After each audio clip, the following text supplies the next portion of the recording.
Hello everyone, मी doctor Madhuri वंगपाटे, निर्मल hospital, Miraj. सध्या पालकांना भेडसावणारा मुख्य प्रश्न असा असतो की माझ्या मुलाच्या डिलेड माइलस्टोन आहेत, स्पीच डिले आहे, ADHD डायग्नोसिस झाले आहे, ऑटिझम डायग्नोसिस झाले आहे. मग त्याला कोणती थेरपी सुरुवातीला दिली गेली पाहिजे?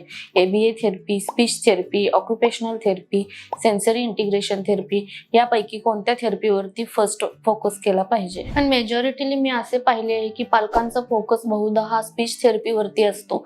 माझ्या मुलाला स्पीच आले, त्याची स्पीच डेव्हलप झाले, त्याची अकॅडमिकली ग्रोथ झाली की माझे मूल ठीक झाले असे पालकांना वाटते, पण हा त्यांचा चुकीचा माइंडसेट आहे. फर्स्ट प्रायोरिटी ही स्पीच थेरपी किंवा स्पेशल एज्युकेशन वरतीच केली गेली पाहिजे. हा पालकांचा माइंडसेट चुकीचा आहे. इतर थेरपींचाही विचार केला गेला पाहिजे. जर आपल्या मुलाचे माइलस्टोन डिलेड असतील, त्याचे ब्रेन बॉडी कनेक्शन वीक असेल, त्याचे अंडरस्टँडिंग वीक असेल आणि अशा अवस्थेत जर आपण स्पीच थेरपीवरती आणि स्पेशल एज्युकेशन वरती फोकस केला तर आपण काहीही अचीव्ह करू शकणार नाही. ब्रेन आणि बॉडी कनेक्शन वीक आहे त्यावरती आपण फोकस केला पाहिजे. त्या पद्धतीने थेरपी अरेंज केल्या पाहिजेत. जर आपण मुलाची ऑक्युपेशनल थेरपी स्टार्ट केली, त्यामध्ये primitive integration therapy, sensory integration therapy किंवा अदर थेरपी स्टार्ट केल्या तर त्याच्या ब्रेन बॉडी कनेक्शन मध्ये इम्प्रूव्हमेंट होईल आणि त्याचा अदर परफॉर्मन्स सुद्धा बेटर होईल. जेव्हा मूल 6-7 वर्षाचे होते तेव्हा पालकांना मेजर इश्यूज फेस करावे लागतात. हा पिरियड स्मूथली कसा निघून गेला हे पालकांच्या लवकर लक्षात येत नाही, कारण सुरुवातीच्या काळामध्ये अकॅडमिक सिलेबस इतका जास्त टफ नसतो, पालकांच्या एक्सपेक्टेशन ही जास्त नसतात. पण नंतर काय होते, मूल ही रायटिंग स्किल मध्ये मागे पडायला लागते, एक्स्ट्रा करिक्युलर ऍक्टिव्हिटीज मध्ये मागे पडते, तेव्हा पालकांच्या लक्षात येते. तेव्हा सर्व पालकांना माझे इतकेच सांगणे आहे की स्पीच आणि अकॅडमिक वरती आपल्याला फोकस करायचाच आहे, पण त्याआधी ब्रेन आणि बॉडी कनेक्शन कसे एनहान्स होईल याकडे आपण लक्ष दिले पाहिजे. सगळ्यात आधी आपल्याला ठरवावं लागेल की बॉटम अप्रोच काय ठेवला गेला पाहिजे. जर आपण खालची पायरी न चढता डायरेक्टली वरची पायरी चढली तर काय होईल? जर तुमचा बेसच क्लिअर नसेल, डायरेक्टली वरच्या स्टेपवर काम केले तर इन्फॉर्मेशन फ्लो हा ठीक राहणार नाही, ब्रेन आणि बॉडी कनेक्शन वीक राहील आणि ते प्रॉपर वेने होणार नाही. अकॉर्डिंग टू बॉटम अप्रोच सर्वात आधी काय येईल तर पिरॅमिड मध्ये प्रिमिटिव्ह रिफ्लेक्सेस येतील. प्रिमिटिव्ह रिफ्लेक्सेस हे इनव्हॉल्युंटरी मुवमेंट असतात. ते बाळाच्या बर्थ प्रोसेस मध्ये आणि त्याच्या सर्व्हायव्हल साठी इम्पॉर्टंट असतात. बाळाच्या नॅचरल ग्रोथसाठी, डेव्हलपमेंटसाठी त्याचा खूप यूज होतो. जेव्हा बाळ वर्षाचे होते तेव्हा प्रिमिटिव्ह रिफ्लेक्सेस हे 1 वर्षानंतर मॅच्युअर होतात आणि निघून जातात.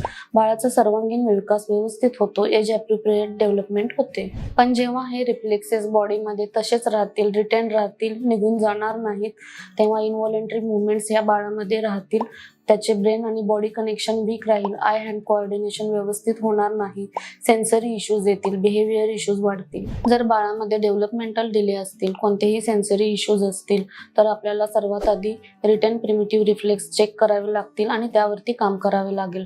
सेन्सरी इश्यूज जर असतील जसे की स्टिमिंग बिहेवियर, स्वतःभोवती गोल गोल फिरणे, एकसारखे लाईटकडे बघणे, हँड फ्लॅपिंग, टो वॉकिंग, इतरांना ढकलणे अशा प्रकारचे येऊ शकते, तर त्यासाठी सेन्सरी इंटिग्रेशन थेरपी देणे हे महत्त्वाचे असते. अशा पद्धतीने आपण रिफ्लेक्स इंटिग्रेशन थेरपी आणि सेन्सरी इंटिग्रेशन थेरपी सायमल्टेनियसली दिली तर बाळामधील ब्रेन आणि बॉडी कनेक्शन इम्प्रूव्ह होईल.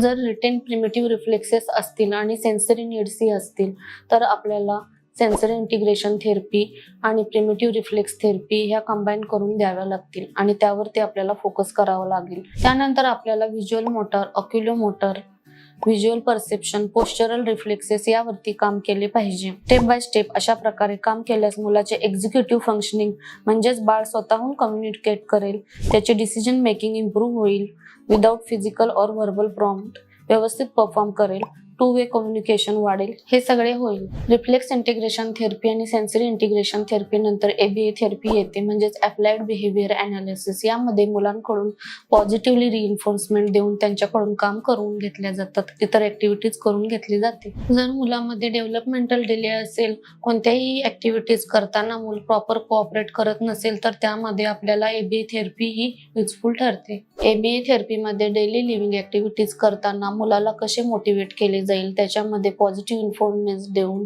पॉझिटिव्ह बिहेवियर कसे देता येईल आणि निगेटिव्ह बिहेवियर कसे इलिमिनेट होईल यावरती फोकस असतो. यानंतर सर्वात इम्पॉर्टंट थिंग जी आपण विसरून जातो ती म्हणजे गट हेल्थ. गट हेल्थ मध्ये आपण कोणत्या गोष्टी खाल्ल्या पाहिजेत, मुलांचे डाएट कसे ठेवले पाहिजे, त्यामध्ये कोणते पदार्थ इन्क्लूड केले पाहिजेत, कोणते अवॉइड केले पाहिजेत, यामध्ये प्रामुख्याने लक्ष दिले पाहिजे. Gut is our second brain. Gut health जर व्यवस्थित राहिले नाही तर ब्रेन इश्यूज वाढतील.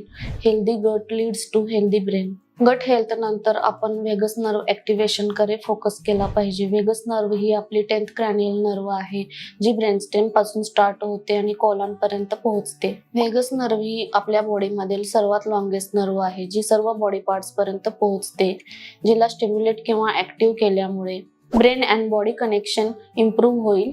वेगस नर्वच्या ऍक्टिव्हिटीज ह्या खूप सोप्या आहेत, इझी टू फॉलो आहेत, ज्या थ्रू आउट डे केल्या जातील. त्यामुळे काय होते तर मुलाची हायपर ऍक्टिव्हिटी कंट्रोलमध्ये येते, अटेन्शन आणि फोकस वाढेल, ब्रेन आणि बॉडी कनेक्शन इम्प्रूव्ह होईल. आय होप मी आज तुम्हाला सांगितलेले आहे की कोणत्या थेरपीज वरती प्रथम फोकस केला पाहिजे, कोणत्या नंतर दिल्या गेल्या पाहिजेत, जेणेकरून मुलाचं ब्रेन बॉडी कनेक्शन व्यवस्थित डेव्हलप होईल आणि सेन्सरी इश्यूज निघून जातील. अशा वेळेस आपण स्पीच थेरपी आणि स्पेशल एज्युकेशन सुरू करू शकतो. ऑक्युपेशनल थेरपीमध्ये जेव्हा आपण सेन्सरी इंटिग्रेशन थेरपी आणि प्रिमिटिव्ह रेफ्लेक्स इंटिग्रेशन थेरपी देतो, तेव्हा ब्रेन आणि बॉडी कनेक्शन व्यवस्थित डेव्हलप होईल. ब्रेनचा जो विकर पार्ट आहे त्यावरती फोकस होऊन तो ऍक्टिव्हेट केला जाईल, त्यामुळे मुलाचे सेन्सरी इश्यूज निघून जातील. अशा वेळेस आपण स्पीच आणि स्पेशल एज्युकेशन स्टार्ट केले तर नॅचरली लर्निंग स्किल डेव्हलप होतील. अधिक माहितीसाठी निर्मल हॉस्पिटल येथे व्हिजिट करा किंवा खालील दिलेल्या पत्त्यावरती संपर्क साधा. धन्यवाद.